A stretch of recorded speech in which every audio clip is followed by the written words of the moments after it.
Our fourth question is, when I was diagnosed 10 years ago, stem cell therapies were talked about as offering a potential cure for MS.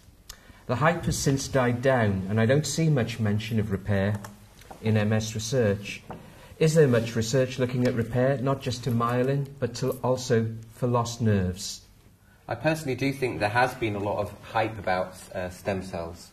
I think it does hold a great possibility, but I think the media have a lot to answer for, because basically they can tell us that we can make the walk, people who can't walk again. We can repair everything, and I think that is where the reality drifts from the sort of science fact. I think it's an emerging area, and I think it's an area that offers great promise. We don't really know where it will result. But if I look at the data that I see in many of the experimental systems, the benefit is quite weak, and it works via immune modulation. And we can actually do a lot better with current immune modulating drugs. There's not a lot of evidence in many cases that it's making new myelin, and it's not a lot of evidence of making new nerves. I think, obviously, the question is why has the central nervous system evolved a system not to generate new nerves? And it means perhaps there could be consequences if we do so. But nevertheless, I think there are many places around the world researching in this area, and it's a thing that really does hold promise. I believe if we think about trying to get myelin restored on the nerves, it's a much more easy ask than trying to create new nerves, because these nerves will take a long time to regenerate. We spend 18 years getting to a couple of meters, so to expect a nerve to regenerate in a few days isn't going to happen, I think. But nevertheless, who knows what's the next exciting thing? It could be just around the corner, it could be next week. Well, you can't really speed up the research, can you? The research will take place. And it is taking place. And it's taking place. And if you're not getting a breakthrough as quickly as what other people want it, you can't just bring that breakthrough. It's a matter of managing expectations. It reminds me a bit of gene therapy, when everyone thought that it would be genetically re-engineered very quickly. The reality is of gene therapy at the moment, it works for a very few, very rare conditions which have single genes. So stem cells remind me of that. But I think something will come, but the time course is going to be longer. I mean, there was the trial, the optic nerve trial, Siddharth and Chandran's trial. I mean, I don't know if that was giving a hint of positivity. Yes, that's right, a hint of positivity. I think about 10 patients with optic nerve damage were given their own stem cells from their own bone marrow, and showed on a number of electrical tests and visual tests, everything moved the right way.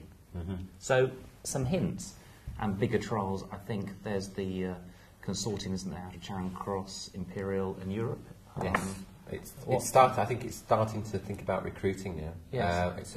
What's that? Aggressive multiple sclerosis? It's aggressive multiple sclerosis. The idea is, because it could have an immunomodulating effect, they're putting it into people where that could have a benefit, as well as obviously with the hope that it creates new nerves. So these are early stage trials which, going back to our previous arguments, have to take place to really steer us down on the right road.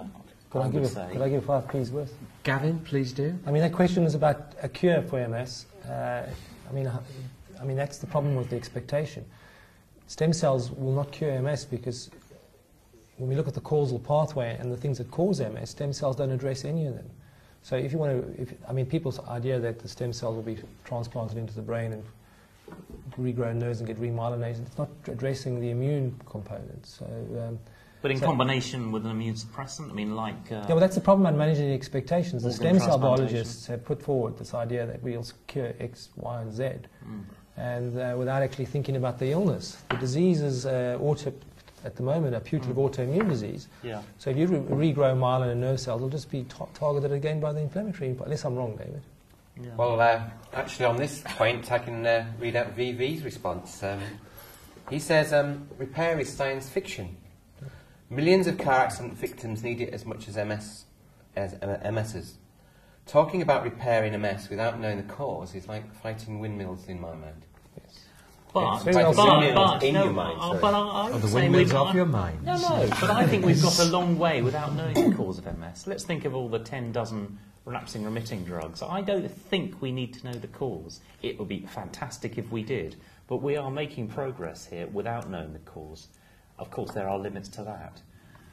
You know, in liver transplantation, the early transplantation, you may not know the cause of the liver failure, but if you could transplant the liver with appropriate immunosuppressives... That's a wrong analogy. No, but I'm going to use that analogy because I was actually going to come back... You can't transplant the brain. No, but I was going to come back and support your point that you do need immunosuppressives or immunomodulators as well as transplanting material. And that's what they did that's what we do in organs transplantation. So maybe our paradigm is a bit wrong, but the idea is a good one.